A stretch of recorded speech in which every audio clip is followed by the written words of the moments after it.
this is Terry Doherty with Mom's Choice Award winner Dawn Stevens, author of the award-winning picture book, The Little Pot. Dawn, welcome. Thank you. Tell me a little bit about The Little Pot. What was the inspiration for creating your book? It was a book written really about my life. I've had several different jobs, career paths that I've been on, and with each one, trying to figure out what God's purpose was in having this job or doing this, and what I was supposed to grow up to be. And so the Little Pot is a character that kind of goes through that same transition. He's made by the potter and tries to figure out what his purpose is. The potter fills him with papers, and he thinks he's going to be a really smart paper pot, and that his purpose is to be smart, but then he's dumped out, and the potter makes a new pot for that purpose. Then he's given coins, and he feels that his purpose is to be rich, and he'll be a coin pot, but the potter makes another vessel for that purpose, and he's empty again. So it talks about all the emptiness that we feel in life as we go through transitions. Finally, the little pot is given a flower and believes that its purpose is to be beautiful, but the flowers don't stay. They end up changing and turning into strawberries, and Little Pot discovers that his true purpose is to bear fruit for the potter, so he becomes a fruit pot. And the lesson in it is that we're all vessels made by the potter to grow fruit and just show love and joy, peace to others. Very cool. Now, you mentioned the potter. Do people automatically assume that that is a Christian God, or did you sort of build it so that it's a lesson of faith regardless of how you practice? I just let people kind of make their own assumptions on that.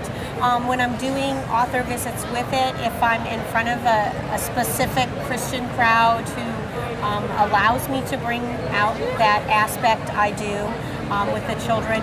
If not, we just talk about the potter as a creator, or I just kind of leave it open-ended so that it fits faiths of the reader, how they want to interpret it.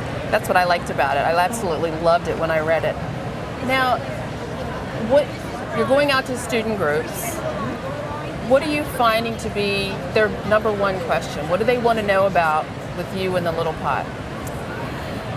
They usually want to know where I got the idea, how the story developed, and I usually tell them that as I'm doing the talk. I kind of give them my life story at the beginning, and then they easily see how it transitions into the story, and the kids like that. And then I tell them how their life and their writing a story as they're growing up and living, that they can put into a story too.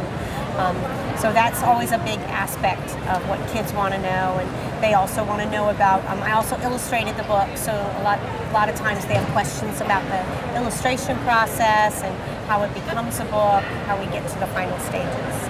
Now, with doing the illustration and the writing, did you find one of the processes easier than the other? Was it easier to draw than it was to write, or vice versa? I think I did them simultaneously. I'm a very visual person, so as I'm creating things, I'm typically creating pictures at the same time. The pictures, I think, went through a bigger transition than the story. The story was just kind of a long process. In fact, I had the entire story written for a long time with no ending. I knew that the Little Pot would be three things: rich and beautiful and smart. But I really hadn't figured out my purpose, so I hadn't figured out the ending of the book for a long time.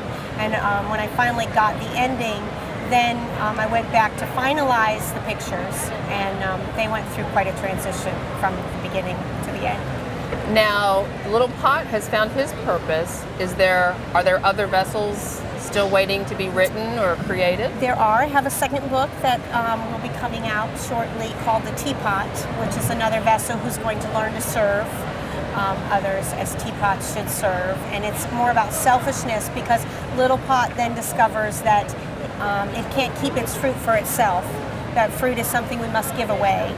And so Little Pot, now that it grows strawberries, becomes very proud of his strawberries and wants to keep them for himself. He doesn't want to give them away. So that's the next lesson in the next book. So as I learn lessons in life, so does Little Pot, and the vessels around it just keep growing. Cool. Thank you so much for sharing, and congratulations again on your award. Thank you.